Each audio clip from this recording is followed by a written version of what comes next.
이상입니다. 오늘 우리에게 주시는 하나님의 말씀은 빌립보서 3장 1절부터 9절까지의 말씀입니다. 빌립보서 3장 1절부터 9절까지의 말씀 한 절씩 교독하시고요. 마지막 절 함께 읽겠습니다. 끝으로 나의 형제들아 주 안에서 기뻐하라. 너희에게 같은 말을 쓰는 것이 내게는 수고로움이 없고 너희에게는 안전하니라. 개들을 삼가고 행하가는 자들을 삼가고 몸을 상해하는 일을 삼가라. 하나님의 성령으로 봉사하며 그리스도 예수로 자랑하고 육체를 신뢰하지 아니하는 우리가 곧 할례파라. 그러나 나도 육체를 신뢰할 만하며 만일 누구든지 다른 이가 육체를 신뢰할 것이 있는 줄로 생각하면 나는 더욱 그러하리니 나는 8일 만에 할례를 받고 이스라엘 족속이요 베냐민 지파요 히브리인 중에 히브리인이요 율법으로는 바리새인이요 열심으로는 교회를 받게 하고 율법의 의로는 흠이 없는 자라. 그러나 무엇이든지 내게 유익하던 것을 내가 그리스도를 위하여 다 해로 여길 뿐더러 또한 모든 것을 해로 여김은 내 주 그리스도 예수를 아는 지식이 가장 고상하기 때문이라. 내가 그를 위하여 모든 것을 잃어버리고 배설물로 여김은 그리스도를 얻고 함께 읽겠습니다. 그 안에서 발견되려 함이니 내가 가진 의는 율법에서 난 것이 아니요 오직 그리스도를 믿음으로 말미암은 것이니 곧 믿음으로 하나님께로부터 난 의라. 아멘.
지금 보신 영상은 지난 5월에 엘살바도르 비전 트립으로 한 2박 3일 다녀오는 중에 방문했던 그 장애 사역과 또 빈민 사역에 대한 현장이었습니다.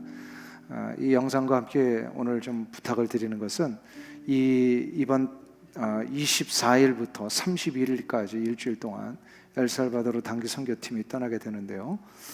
그 현장 속에 가장 필요한 것이 아마 장애인들을 위한 휠체어하고 또 빈민들에게 좀 나눠줄 수 있는 곡물 포대입니다. 이렇게 선물처럼 하나씩 있는데 휠체어는 보니까 이 장애우들이 평생에 한 번 꼭 갖고 싶어하는 그런 꿈과 같은 것이랍니다.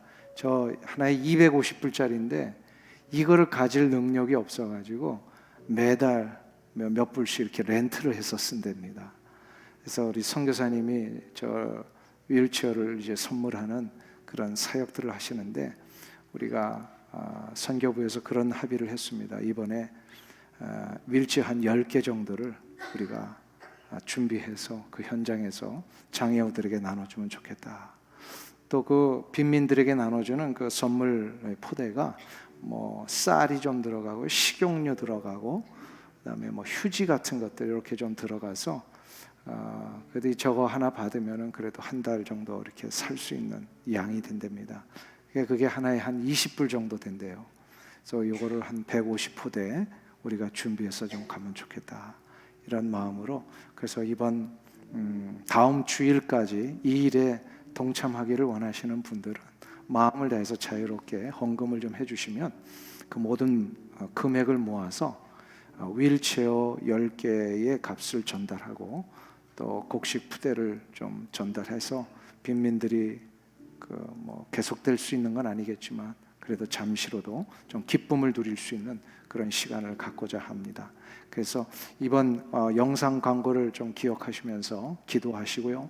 이번 헌금에 여러분들 모두 동참해 주시기를 간절히 부탁을 드립니다.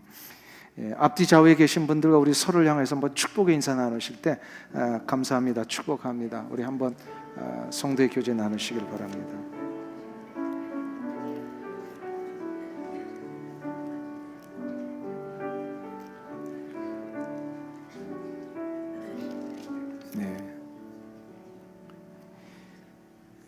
지금 방문하신 분이 계셔서 우리 좀 환영하시면 좋겠습니다. 신인경 집사님 동생 부부가 한국에서 오셨는데요. 김지일 장로님, 김미경 권사님, 우리 앞에 계시는데 한번 일어나 주시면 주님의 이름으로 환영합니다. 우리 박수하겠습니다. 또 신영 집사님 지난주에 장례 마치고 이렇게 무사히 또 돌아오셨는데 진심으로 축복하고 주님의 위로가 함께 하시기를 간절히 소망합니다. 우리 신영 집사님 그래도 한번 일어나시면 우리 격려 나누면서 박수로 한번 환영해 주시면 감사하겠습니다. 또 몸이 좀 불편하셨다가 오늘 이렇게 새롭게 예배의 자리에 오신 모든 분들 주님의 이름으로 환영합니다.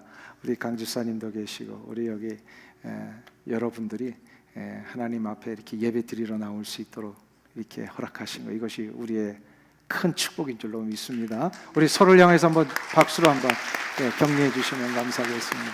잘하셨어요. 사도 바울은 빌립보 교회 성도들을 늘 가슴에 정말로 절절히 흐르는 사랑과 애정으로 늘 생각하고 있었습니다. 비록 자기 자신은 감옥에 갇혀서 있을지라도 빌립보 교회 성도들이 날마다 신앙으로 승리하고 전진해 나가기를 원하고 있었습니다. 그 신앙의 전진 속에 특별히 이 신앙을 방해하는 모든 무리로부터 온전히 신앙을 지키며 나가려고 할 때에 가져야 할 아주 중요한 능력을 하나 오늘 본문에서 선포합니다. 그게 바로 뭐냐면 분별력입니다. 우리가 함께 해야 될 자가 누구인지, 신앙의 길에 있어서 삼가해야 될 자가 누구인지 이걸 잘 분별하고 가라는 거예요. 그것이 오늘 2절에 나옵니다. 2절 말씀을 다 같이 우리 한 목소리로 봉독하겠습니다. 개들을 삼가고 행하는 자들을 삼가고 몸을 상해하는 일을 삼가라. 사도 바울은 빌립보 교회 성도들에게 삼가하라는 말을 3번이나 반복을 합니다. 그만큼 지금 이 문제가 중요했다라는 거예요. 반복이라고 하는 것은 강조요, 중요성을 말하는 거잖아요. 블레페테라고 하는 이 헬라어를 썼는데요. 이거는 삼가라고 하는 것은 잘 살펴보고 멀리하라는 뜻입니다. 그러니까 삼가하고 삼가하라. 잘 살펴보라는 거예요. 그냥 겉으로 슬쩍 한번 이렇게 보고 지나가지 말고 잘 보라는 거예요. 그리고 잘 보고 어떻게 하라는 거예요? 멀리하라는 거예요. 그럼 이 멀리해야 될 대상자가 누구냐 이 말이에요. 여기서 개들과 행악하는 자들과 몸을 상해하는 자들이라고 하는 3 표현이 나오는데 이거는 한 대상에 대한 3가지 표현을 얘기를 합니다. 한 대상이에요. 바로 유대 율법주의자들을 얘기를 합니다. 개라고 표현을 했어요. 원래 유대인들은요, 이방인들을 개라고 했습니다. 이 개라고 하는 건 멸칭이죠. 다른 사람을 멸시하고 천하게 여길 때 이 개라고 하는 표현을 씁니다. 근데 지금은 이제 개라고 하는 표현을 잘 쓰지는 않죠. 얼마 전에 결혼식장에 갔는데요. 프로그램의 링 베어러 이름이 아지예요. 그래서 성이 뭔가 그랬더니 강씨예요. 그래서 결혼 예식이 시작되는 그 초반에 링 베어러가 이제 입장을 하잖아요. 근데 강아지가 들어오고 있는 거예요. 강아지가 링베어러 역할을 요즘 하더라고요. 놀랐어요. 처음 들어보셨죠? 예, 그만큼 강아지의 위상이 높아졌습니다. 근데 2000년 전만 해도요, 이 강아지, 개라고 하는 것은 매우 멸시하는 동물 중에 하나입니다. 특별히 유대인들이요, 자기 민족이 아닌 다른 민족을 지칭할 때 이 표현을 썼어요. 그러니까 얼마나 교만한 사람들입니까? 자기들만이 그냥 선택받은 민족이고 다른 자들은 다 동물과 같은 이런 자들이 이렇게 취급을 했단 말이에요. 그런데 지금 사도 바울이요, 이러한 유대 율법주의자들이 저들이 사용하고 있는 개라고 하는 멸칭을 역으로 저들에게 사용하고 있는 거예요. 사도 바울은 이 용어가 왜 사용되어야 하는지를 지금 본문에서 계속해서 강조를 합니다. 유대 율법주의자들이 어떤 자들이에요? 율법이라고 하는 이 권위 속에서 자꾸 이걸 가지고 다른 이들을 정죄하고 판단하는 일을 했더라는 거예요.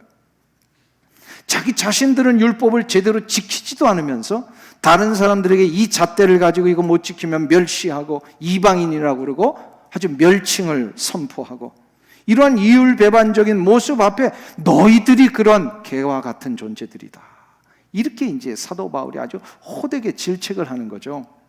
알버트 놀란이라고 하는 유명한 신학자가 있는데요, 이런 얘기를 합니다. 예수님은 진리를 권위로 선포를 하셨는데 바리새인들은 권위를 진리로 삼았다. 무슨 얘기입니까?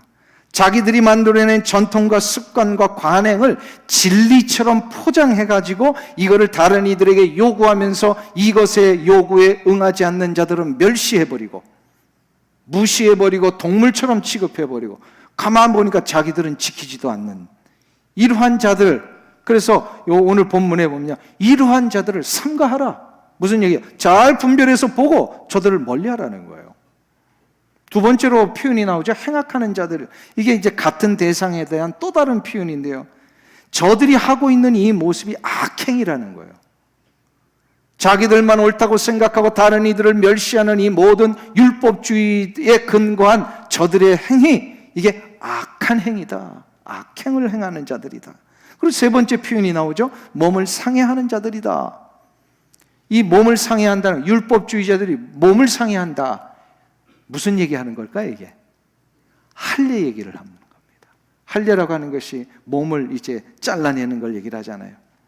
예수님을 믿고 하나님의 자녀가 된, 그래야 이 빌립보 교회 안에 처음 신앙생활하는 자들이 기쁨과 감격에 차서 막 신앙생활을 하려고 하는데 갑자기 유대 율법주의자들이 들어와 가지고요, 무슨 얘기를 하냐면 너희들 아직 하나님 자녀 아니야. 율법에 의거하면 할례를 받아야만 하나님 자녀가 되는 거야. 이렇게 자꾸 주장을 하니까요, 사도 바울의 가르침과 너무 다른 거예요. 사도 바울은 그렇게 가르쳐 주지 않았어요. 오직 우리가 하나님의 자녀가 되는 유일한 그 조건과 통과 절차는 뭐예요? 예수 그리스도를 믿는 거예요. 예수 그리스도의 십자가를 나의 것으로 받아들이고 십자가에 의해서 내가 새로운 하나님 앞에서의 자녀가 되었다는 것을 고백하기만 하면 다 하나님 자녀가 되는 건데, 근데 율법주의자들은 그게 아니라 할례를 받아야 된다고 자꾸 강조를 하니까 사도 바울의 가르침과 너무 달라요. 그러니까 신앙의 기초와 기본기가 안 돼 있는 성도들 이런 얘기 들으면 흔들리고요. 나 그럼 하나님 자녀 아니네. 그 기쁨을 잃어버리는 거예요. 그리스도인인 된 감격을 잃어버리는 이 삶을 살기를 시작하는 거예요. 이 소식을 로마 감옥에서 듣고 있던 사도 바울이 너무나도 안타까워요. 그게 아닌데 잘못된 가르침 앞에 성도들이 흔들리고 있는 이것을 보면서 너무너무 안타까운 거예요. 교회 그 목사가요, 제일로 안타까운 게 뭐냐면요, 말씀의 가르침을 제대로 받지 않은 상태에서 이상한 이단적인 이야기 듣고 세상의 이 거짓된 이야기들을 들어서 그것 때문에 막 흔들리고 있는 성도들 보일 때 이게 너무너무 안타까운 거예요. 기초가 제대로 되어 있지 않고 말씀의 뿌리가 내려져 있지 않으면요, 자꾸 그냥 귀가 얇아져 가지고요 흔들리더라는 거예요. 빌립보 교회 성도들이 그랬어요. 그래서 참 좋은 교회였지만 이런 어려움과 아픔의 문제를 가지고 있는 성도들에게 이거 제대로 가르쳐줘야 되겠다. 잘 분별해서 멀리해야 될 자들이 바로 유대 율법주의자들이다. 할례가 무엇인지를 지금 다시 가르쳐 주는 겁니다. 할례가 뭐죠? 만일에 할례가 필요한 것이라면 그것은 오직 한 가지 조건입니다. 바로 내가 하나님의 자녀가 되었다라고 하는 것을 나중에 결과적으로 보여줄 때, 그러니까 할례는 하나님의 자녀가 되는 조건이 아니라 결과예요. 할례를 받아야 하나님의 자녀가 되는 게 아니라 하나님의 자녀가 되었기 때문에 할례를 받는 거예요. 무슨 얘기인지 전혀 이해가 안 돼요. 좀 쉽게 말하면 신약적인 의미에서 세례를 받아야 구원받은 거예요? 아니죠. 구원받았으니까 세례를 받는 거잖아요. 이해가 되시죠? 지금 할례가 그와 똑같은 원리라는 것입니다. 그렇기 때문에 그리스도인이 되는 조건에 할례는 꼭 필요한 게 아니에요. 오직 그리스도인이 되는 조건은 예수 그리스도의 십자가의 구속의 은총이 나를 위한 것이었음을 고백하는 거예요. 이것을 바로 믿음으로 구원을 받는다. 자, 그러면 할례는 이스라엘 백성들에게는 어떠한 의미가 있었느냐? 저들이 하나님의 자녀가 되었다라고 하는 것을 저들 스스로도 인식을 하고, 그 다음에 세상의 많은 사람들에게 자기들이 하나님의 백성임을 보여주기 위한 증표로서 이 할례가 필요했던 거예요. 이것은 생명을 걸고 지켜야 되는데, 그런데 중요한 것은 뭐죠? 할례는 포피를 베어내는 거잖아요. 만일에 이 할례를 받은 백성들이 포피를 베을 때에 당하는 고통과 피 흘림의 이 아픔들을 만일에 하나님의 백성들이 할례 받은 자답게 살지 못할 때 너희들이 이 고통을 당할 것이다. 이거를 가르쳐 주셨던 거예요. 그렇기 때문에 이스라엘 백성들은요, 누구보다도 하나님 앞에 바르게 살아야 됐고 하나님의 백성임을 세상 앞에 보여줬어야 돼요. 근데 그거 못한 일들이 역사에 보면 너무 많았잖아요. 때때로 하나님이 징계를 하시게 되고 전쟁이 일어나서 포로로 잡혀가기도 하고, 나중에 이제 이 신구약 중간기쯤에 와가지고 여기에 대하여 정신 차렸던 한 제사장이 나타납니다. 예수님이 오시기 약 한 160여 년 전에 하나님 앞에 할례 받은 백성이라는 게 얼마나 귀중하고 소중한지를 이걸 삶으로 직접 보여줬던 제사장 한 사람이 나타나는데, 바로 마띠아스라고 하는 제사장이에요. 이 예수님 오시기 약 150년, 160년 전, 기원전 150년 전이죠. 그때는 이 이스라엘 땅을 헬라 제국에 후유했던 셀루쿠스라고 하는 왕조가 통치를 하고 있었습니다. 식민 지배를 하고 있었어요. 이 셀루쿠스 왕조의 대표적인 왕이 안티오쿠스 에피파네스라고 하는 그런 사람인데 아주 악한 사람입니다. 이 사람이 이스라엘을 식민 통치하면서 이스라엘을 모욕하기를 시작을 하는데, 이스라엘 백성들의 자존심인 성전 제사와 율법의 모든 규정들을 다 없애버리려고 합니다. 그래서 성전에다가 제우스 신상 머리를 갖다 놓기도 하고요. 이스라엘 백성들이 제일로 혐오하는 동물이 하나 있죠. 뭐죠? 또 다른 동물. 개 말고 돼지. 이 돼지를 잡아서 그 피를 성전에다 다 뿌려버립니다. 얼마나 이게 모욕적인 일입니까? 여기에 그치지 아니하고요, 유대인들을 모욕하기 위해서 결국 할례를 금지시키고 안식일을 지키지 못하게 만들어 버립니다. 참다 이제 이스라엘 백성들이 분노하며 폭발하기를 시작을 합니다. 이 분노의 극에 달했을 때 이 모든 일들을 주도했던 제사장이 마띠아스라고 하는 제사장이에요. 이 마띠아스에게는 아주 용맹스러운 아들 5명이 있었습니다. 역사에 의하면 요세푸스의 그 유대 전쟁사에 보면요, 이 마띠아스 형제를 마카비 형제라고 이렇게 불렀대요. 이 마카비 형제들은 굉장히 용맹스러워서요, 아버지의 그 신앙과 이스라엘 백성들의 자존심을 지키기 위해서요, 분연히 전쟁을 일으킵니다. 식민 지배하고 있던 셀루쿠스 왕조에 대항해서 전쟁을 일으켜요, 민족 해방 전쟁이라고 부릅니다. 물론 이 숫자와 군사력에 비교를 하면 너무나도 보잘것없는 군사력이지만, 그러나 지혜롭게 하나님이 주신 힘을 가지고요, 저들이 전쟁을 벌이면서 결국 짓밟힌 자존심과 성전의 제사와 이 할례 의식을 되찾기 위하여 아주 분연히 혈전을 벌입니다. 결국 하나님의 은혜 가운데 이들이 이겨요. 셀류크스 왕조를 쫓아냅니다. 그러니까 이 마카비 형제를 중심으로 한 이걸 마카비 전쟁이라고도 부르는데, 이 전쟁에서 승리하고서 저 이스라엘 백성들이 제일 먼저 해야만 됐던 게 뭐예요? 하고 싶었던 게 뭐예요? 성전을 깨끗이 청소하는 거예요.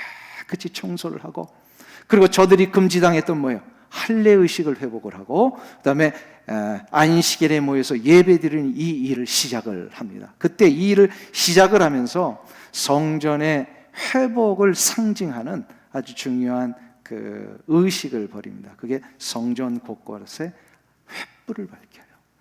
횃불. 이게 바로 그 유명한 수전절의 시작입니다. 예수님 때 오면 수전절에 대한 이야기가 나오죠.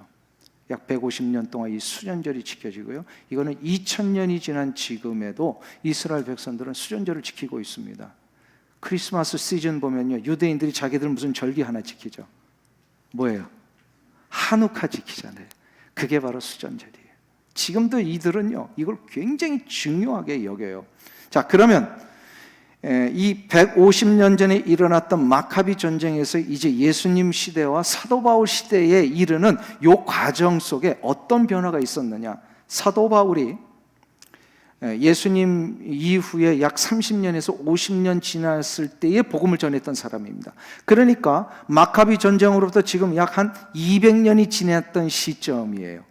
근데 200년이 지나는 이 시점에 이 유대인들, 이스라엘 백성들이 그렇게 민족의 자존심을 걸고 지키려고 했던 할례의 문제를 저들이 점점 또한 그 형식과 의미와 그 목적을 놓치고 있었다는 것을 사도 바울이 알았습니다.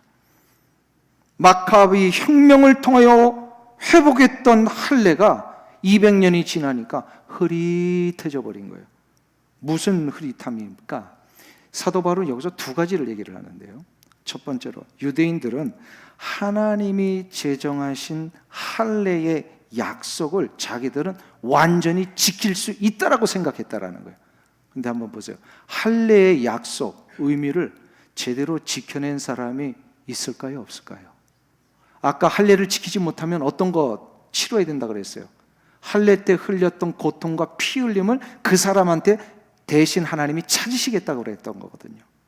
그런데 할례, 하나님의 백성답게 살지 못하면 이 고통을 당해야 되는데, 제가 오늘 여러분에게 여쭙니다. 이스라엘 백성들을 포함해서 모든 그리스도인들이 하나님의 백성답게 살고 있다 없다? 100% 살고 있다 없다? 아니요, 한 50%는 살고 있는지는 모르겠어요. 근데 100% 완전하게 살고 계십니까? 어떠세요? 세상에는 아무도 하나님의 언약 백성으로 약속 받았을 때 그 약속을 제대로 지켜내며 살 수 있는 자가 아무도 없어요. 아무도 없어요. 그런데 이스라엘 백성들은 착각에 빠졌어요. 이거를 자기들이 다 스스로 지켜내고 있다라고 착각하고 있다라는 거예요. 사도 바울이 이게 안타까운 거예요. 정통 사도 바울이에요. 유대인이에요. 모든 율법을 완전히 지켜보려고 애를 썼던 자가 사도 바울 아니었어요. 근데 자기가 되돌아보니까, 예수님을 만나고 보니까 형편없이 살았다는 걸 드디어 알은 거예요. 사도 바울이 그 고백 속에서 아무도 할례의 언약을 제대로 지켜낼 수 있는 자가 없는데 유대인들은 이걸 아직도 지켜낼 수 있다고 생각하고 이걸 자꾸 요구를 하고 있더라는 거예요. 이게 문제였어요. 자, 그러면 할례의 언약이라고 하는 것은 하나님의 백성답게 사는 건데, 오늘 이 자리에 계신 분들 창피해서 얘기를 안 하신 것 같아요. 하나님의 언약 백성답게 사는 자가 실은 아무도 없다는 걸 인정을 하셨죠. 예. 그럼 인정만 하고 끝날 문제냐 이거예요. 우리는 하나님의 백성답게 살아가야 되잖아요. 그럼 그 문제를 어떻게 해결합니까? 하나님께서는 이스라엘 백성들을 포함해서 모든 이 세상의 하나님의 백성들이 이 할례의 약속, 곧 언약의 약속을 지켜낼 자가 없다는 걸 아셨기에 이 약속을 지키지 못하는 자들이 당할 그 아픔과 고통과 피 흘림의 문제를 직접 해결하기로 하신 거예요. 그게 바로 예수 그리스도에게 십자가 위에서 그 고통과 아픔과 피 흘림을 다 담당하도록 하신 거예요. 이 때문에 우리는 원래는 그 피 흘림의 고통과 아픔을 내가 당해야 되지만 예수 그리스도의 십자가의 공로를 나를 위한 것으로 받아들이고 예수님을 받아들이고 예수님을 믿는 자마다 그 아픔과 공로로 아픔과 피 흘림의 고통을 면하게 해주셨습니다. 예수 믿을 때 여러분들 하나님의 언약 백성의 자리로 들어올 때 피 흘리고 들어오신 분 계세요? 피 흘리고 들어오시면 처절하게 고통을 감내하면서 세례 받으신 분 계세요? 없죠. 그게 바로 하나님께서 우리를 베푸신 은혜였어요. 원래 하나님 백성 되려면요 피 흘렸어야 돼요. 내가 고통을 감당을 했어야 돼요. 근데 그 고통 감내하지 않게 하셨잖아요. 다 받아주셨잖아요. 누구 때문에? 그 고통을 대신 받으신 예수님 때문에. 이거를 우리가 인정해야 진정한 할례의 의미를 받아들이는 거예요. 여전히 내 모습은 엉망진창이고 회복의 기미가 없고 조금만 어려움이 계속되면 포기하고 싶어지는 내 연약함들, 그래서 살면 살수록 소망을 잃어버렸던 나의 삶이, 그래서 가만히 봐도 내가 예수 믿는다고 했는데도 도저히 내 모습이 마음에 들지 않고 회복이 되지 않는 이 상황 속에 이 문제를 해결하는 방법은 뭐라고요? 바로 우리는 주 예수 그리스도의 십자가만을 바라보며 나가야 된다는 겁니다. 성도는 그래서 포피를 잘라내는 할례를 감당하는 자들이 아니라 예수 그리스도의 십자가의 공로를 받아들이는 할례를 받는 거예요. 이게 진짜 할례예요. 그래서 우리 성도들은 마음의 할례를 받는 자들이다. 우리 성도들은 마음의 할례를 받으면 어떻게 됩니까? 바로 우리가 진정한 할례파가 되는 거예요. 여러분들은 무슨 파다? 설명 처음부터 다시. 여러분들은 무슨 파예요? 내가 진정한 할례파예요.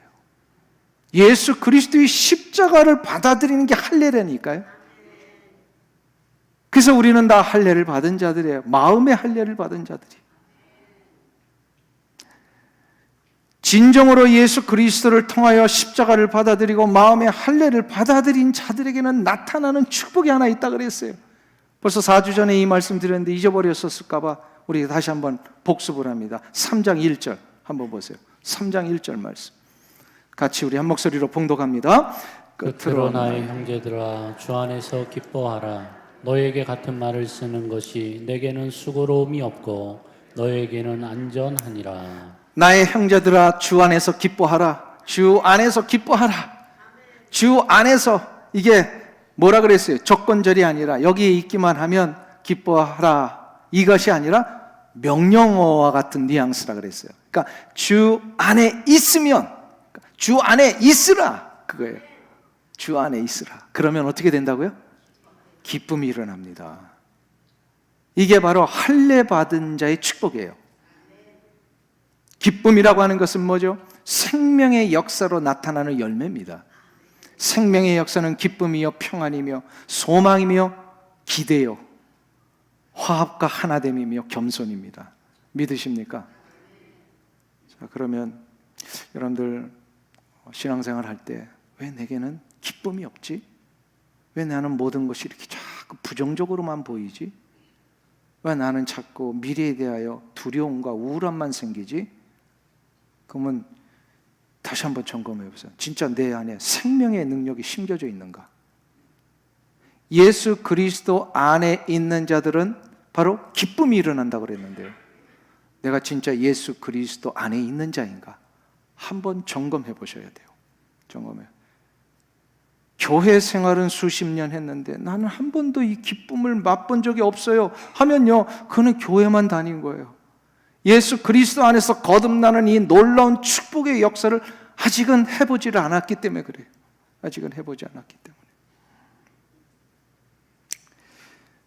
여기 그 아름다운 꽃이 있습니다.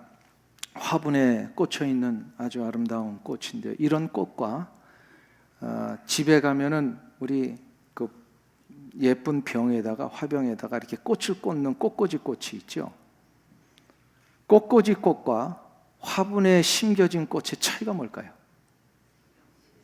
네. 예쁜 거? 예, 예쁜 거는 비슷해요. 그런데 화분에 꽂힌 꽃은 계속해서 예쁨을 유지하는데요, 꽃꽂이에 꽂혀 있는 꽃은 열흘을 못 갑니다. 화무 11홍이라고 하는 표현이 있죠. 왜 그럴까요? 네, 무슨 생명? 네, 꽃을 살려내는 생명. 그 생명은 어디서 오죠? 뿌리에서 옵니다. 뿌리가 박혀 있느냐, 아니면 뿌리가 잘려서 나와 있느냐. 꽃꽂이 꽃도 한 열흘은 굉장히 예뻐요. 그러나 뿌리가 잘려지고 나면요, 얼마 못 가서 시들어버리고 맙니다. 우리 인생이 생명의 능력을 발휘하고 생명의 이 역사들이 삶에서 펼쳐지기 위해서는요, 우리가 뿌리가 박혀 있어야 돼요. 그 뿌리는 생명의 근원 되신 분에게 뿌리가 내려져야 돼요. 그 생명의 근원 되신 분이 누구세요? 예수 그리스도이세요. 아멘이죠. 이거를 모르면 사람들은 자꾸 이렇게 꺾여져 나와서 꽃꽂이에 꽂아 있는 인생도 잘 살 것처럼 착각을 한단 말이에요. 얼마는 잘 살아요? 열흘은 잘 삽니다. 그러나 계속될 수가 없어요. 왜요? 뿌리가 잘려 있기 때문에. 예수 그리스도를 나의 구주로 영접하고 십자가의 능력 때문에 내가 하나님의 언약 백성이 되었다는 이 사실을 고백한다라고 하는 것은 성경에 의하면 예수님에게 접붙임을 받는 거예요.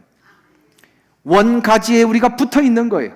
원가지에 붙어 있는 자들은 뿌리에서부터 흘러나오는 놀라운 생명의 역사가 그의 삶 속에 꽃을 피우게 되어 있습니다. 사랑하는 성도님 여러분, 우리는 예수 그리스도 안에서 거듭난 자들입니다. 믿으십니까? 그러면 뭐가 얼굴에 나타나요? 기쁨이 나타나는 거예요. 예, 오늘 보니까 처음에 예배 시작할 때는 좀 어두우셨는데 요 설명 들으니까 이렇게 확 펴셨어요. 뭐가 뭔지를 제대로 아니까 이게 되는 거예요. 그죠? 내가 왜 기쁜지를 모르면요, 자꾸 힘들고 어려운 쪽에 나를 포커스합니다. 근데 나는 기쁠 수밖에 없는 존재예요. 여기에 자꾸 포커스가 되니까 아무리 이렇게 어렵고 힘든 일이 일어나도 그거를 우리는 무시하게 돼요. 나는 그것 때문에 흔들리는 자가 아니라 나는 원래 기쁘도록 이제 살게 되어 있는 존재라는 걸 아는 거예요. 아멘이죠. 이것이 바로 우리 그리스도인들의 능력이에요. 사랑하는 성도님 여러분, 예수 그리스도에게 뿌리를 내린 자는 반드시 꽃을 핍니다. 열매를 맺습니다. 이 은혜가 여러분들 가운데 일어나기를 축원합니다. 이게 진짜 할례 받은 자의 능력이에요. 근데 두 번째로 사도 바울이 지금 유대인들을 향하여서 할례에 지금 아주 어려운 문제가 일어나고 있는 것을 지적하는데 그게 진정한 의미와 정신이 무엇인지를 모르고 있기 때문이다 라고 얘기를 합니다. 이 문제를 해결하는 방법은 우리가 어떻게 된다는 거예요? 예수 그리스도에게 접붙임을 받아야 된다 그랬잖아요. 뿌리를 내려야 되는데 뿌리를 내리기 전에 우리가 해야 할 결단이 하나 있어요. 그냥 뿌리를 내리는 게 아니더라고요. 그냥 접붙임을 받는 게 아니더라고요. 오늘 본문에 7절과 8절의 구절을 다 같이 한 목소리로 봉독하겠습니다. 그러나 무엇이든지 내게 유익하던 것을 내가 그리스도를 위하여 다 해로 여길 뿐더러 또한 모든 것을 해로 여김은 내 주 그리스도 예수를 아는 지식이 가장 고상하기 때문이라. 내가 그를 위하여 모든 것을 잃어버리고 배설물로 여김은 그리스도를 얻고 그 안에서 발견되려 함이니 내가 가진 의는 율법에서 난 것이 아니요 오직 그리스도를 믿음으로 말미암는 것이니 곧 믿음으로 하나님께로부터 난 의라. 아멘. 사도 바울은 자기가 그렇게 화려하게 여겼던 모든 것을 뭐로 여겼다고요? 다시 배설물로 여겼다. 이건 무슨 얘기입니까? 예수 그리스도에게 뿌리를 내리기 전에 붙들었던 그 모든 것을 다 버려야 된다는 거예요. 예수 그리스도에게 뿌리를 내리기 위해서는요, 그 전에 내가 가지고 있던 모든 걸 다 버려야 됩니다. 이게 다른 말로 내가 죽어야 됩니다. 내가 죽고 예수 그리스도 안에 내가 뿌리를 내리는 순간 어떻게 해요? 그리스도와 함께 내가 살게 되어 있습니다. 알튼 링클레터라고 하는 유명한 미국의 천재학자가 있습니다. 이분은 박사학위가 10개가 된대요. 놀라지 않으신데 박사학위가 10개래요. 우리 같은 사람 박사학위 하나 받는 것도 평생에 참 어려운 일인데요, 이분은 10개나 되는 정말 천재죠. 이분이 얼마나 능력이 있었는지 그 천재성을 인정해서요, 미국 정부가 어떠한 그 큰 프로젝트가 있을 때마다 고문으로 청빙을 해서 조언도 듣고, 또 많은 기업체에서 이러한 이분의 초대를 해서 많은 조언을 듣기도 하고 그랬습니다. 그 대표적인 일례로 여기 애너하임에 가면 디즈니랜드 있죠. 이 디즈니랜드를 디자인했던 분이 바로 이분이에요. 알튼 링클레터는 스스로 자기가 성공한 인생이라고 생각을 했어요. 그러자 어릴 때부터 그렇게 잘 믿었던 예수님을 버리고요, 교회를 떠납니다. 좋은 집에 살고 좋은 자동차를 타고 다니니까 우쭐해지기를 시작을 했고, 대통령 이하 모든 나라의 관료들이 그의 조언 앞에 다 정책들을 막 바꾸기도 하는 이러한 삶을 살다 보니까 그는 정말로 성공한 자라고 생각을 했고, 그러면서 이제 거드름을 피기를 시작을 합니다. 그런데 그의 모든 교만과 그의 자만이 한순간에 무너지는 사건이 일어나고 맙니다. 자기가 생명처럼 사랑했던 14살짜리 딸이 어느 날 방에 가보니까 책상에 조그만 편지글 하나 올려놓고 사라져버린 거예요. 가출을 했어요. 무슨 내용인가 했더니요, 아빠 걱정하지 마세요, 내 인생은 내가 책임질 거예요. 이 내용을 써놓고 가출을 한 거예요. 14살짜리 내 인생 내가 책임질 거예요. 아빠가 받아들일 수 있어요, 없어요? 가만히 그 편지를 보니까 이게 자기 모습이었던 거예요.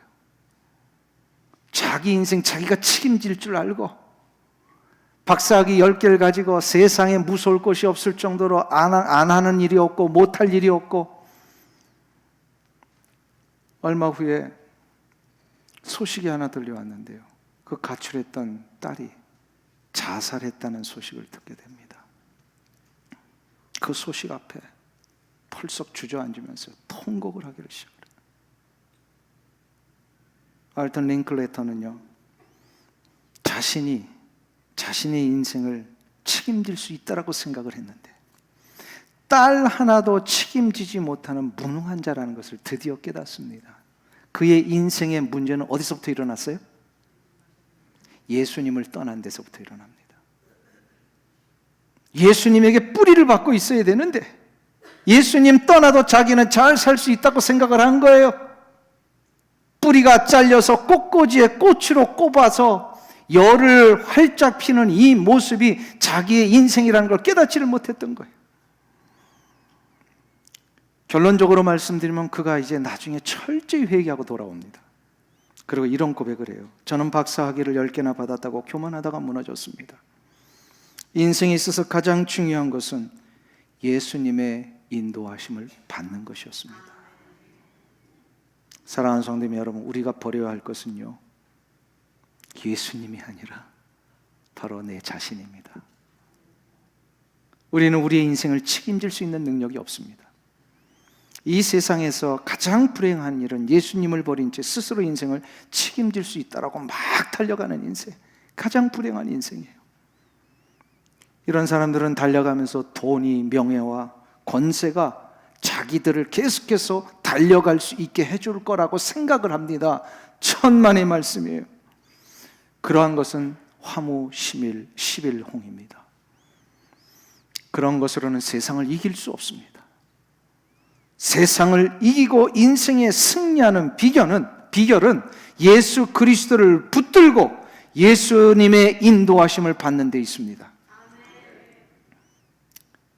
예수님을 붙드는 것이 바로 예수 그리스도에게 뿌리를 내리는 것이고, 예수 그리스도에게 뿌리를 내리는 자만이 생명의 역사를 계속해서 공급받을 수 있습니다. 그때 여러분의 인생은 기쁨과 감사와 환희에 찬 승리의 역사를 계속해서 전진해 나갈 것입니다.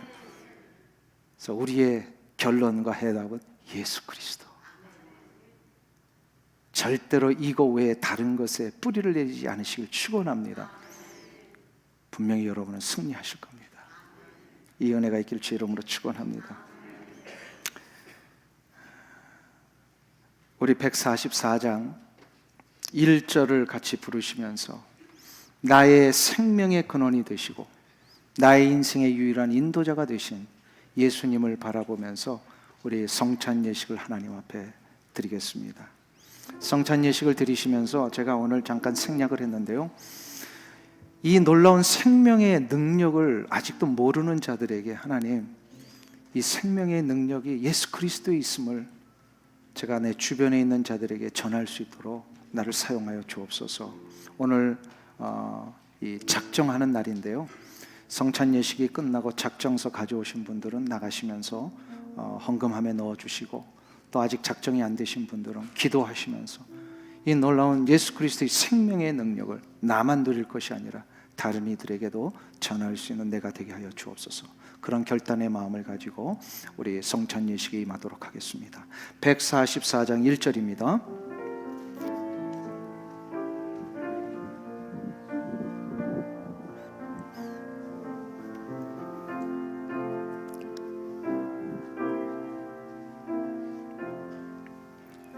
예수 나를 위하여 십자가를 질 때 세상 죄를 지시고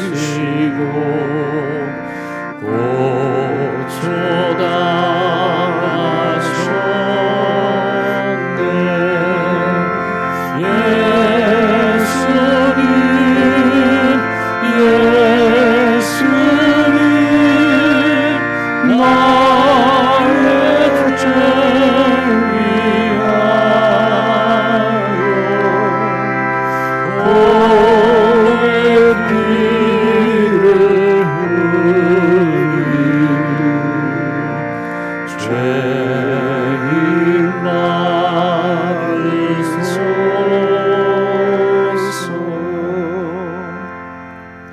주의 거룩한 십자가의 보혈로 구원함을 받고 하나님의 자녀가 되신 우리 모든 성도님들, 이 성찬 예식에 참여하기를 간절히 초대합니다. 내 힘과 능력으로 내가 하나님의 자녀가 된 것이 아니라 예수 그리스도의 십자가의 공로로 하나님의 자녀가 됐음을 감사히 고백하시고, 오늘 이제 여러분들이 받게 되실 떡과 포도주를 통하여 나를 위해 흘리신 예수님의 보혈이 이 영원한 마음의 할례, 곧 영원한 하나님의 언약 백성 되게 주심을 감사히 고백하고 떡과 포도주를 드시기를 간절히 주 이름으로 축원합니다. 같이 기도하겠습니다. 하나님 아버지, 우리에게 오늘 성찬 예식을 허락해 주심을 감사합니다. 주님의 뜻을 따라 주님의 잔치상을 베풀며 떡과 포도주를 대하려고 합니다. 이 자리에 성령님 임재하셔서 이 떡과 포도주가 신령하고 거룩하신 생명의 역사가 일어나게 하여 주시옵소서. 예수님의 이름으로 기도하옵나이다. 아멘.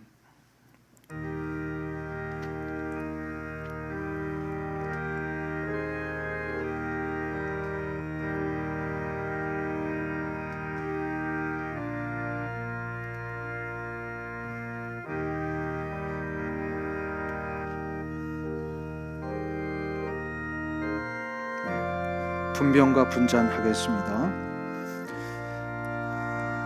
떡은 잔 바로 밑에 있습니다. 밑에 있는 비닐을 하나 이렇게 오픈하시면 떡이 나옵니다. 그래서 그 떡을 먼저 나를 위해 내어주신 하나님의 거룩한 선물로 예수 그리스도의 몸을 의미하는 것임을 깨달으시고요. 밑에 있습니다. 떡을. 그래서 하나를 여셔서 기도하시고 떡을 드시면 되겠습니다. 떡을 드신 분들은 잔을 나눌 때까지 기다려 주시면 감사하겠습니다. 이것은 나의 몸이라 너희를 위하여 준 것이니 이것을 행하여 나를 기념하라. 저희가 먹을 때 예수께서 떡을 가지사 축복하시고 떼어 제자들을 주시며 가라사대 받아 먹으라. 이것은 내 몸이니라.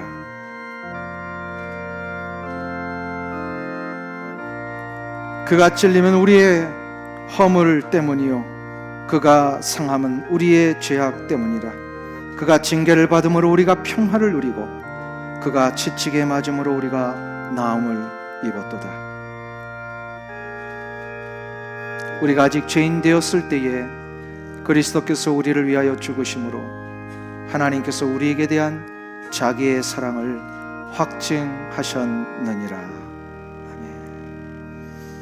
아멘. 맨 밑에 있는 비닐을 하나 오픈하시면 여러분들 떡이 나옵니다. 그 떡을 나를 위해 내어주신 주님의 생명의 떡임을 고백하시고 각자 드시면 되겠습니다. 잔은 다 함께 제가 말씀드릴 때까지 같이 좀 기다려 주시면 감사하겠습니다.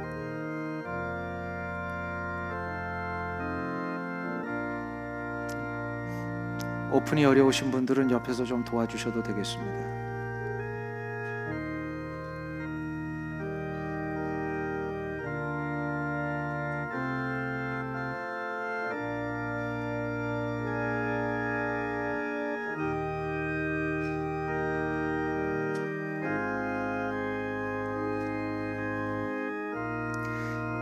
이제 떡을 떼신 분들은 이제 맨 위에 있는 뚜껑을 다시 한번 여셔서 잔을 여시고 나를 위해 내어주신 주님의 생명의 피임을 고백하시면서 각자 기도 후에 드시기를 바랍니다.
하나님 감사합니다. 오늘 우리에게 이 성찬 예식을 허락하셔서 하나님의 언약 백성이 된 것, 마음의 할례를 받은 자가 무엇인지를 다시 한번 가슴에 새길 수 있도록 인도해 주시니 감사합니다. 이제 예수 그리스도로 뿌리를 내리며 우리 주님만을 붙들며 살아가는 우리의 인생이 되게 하여 주시옵소서.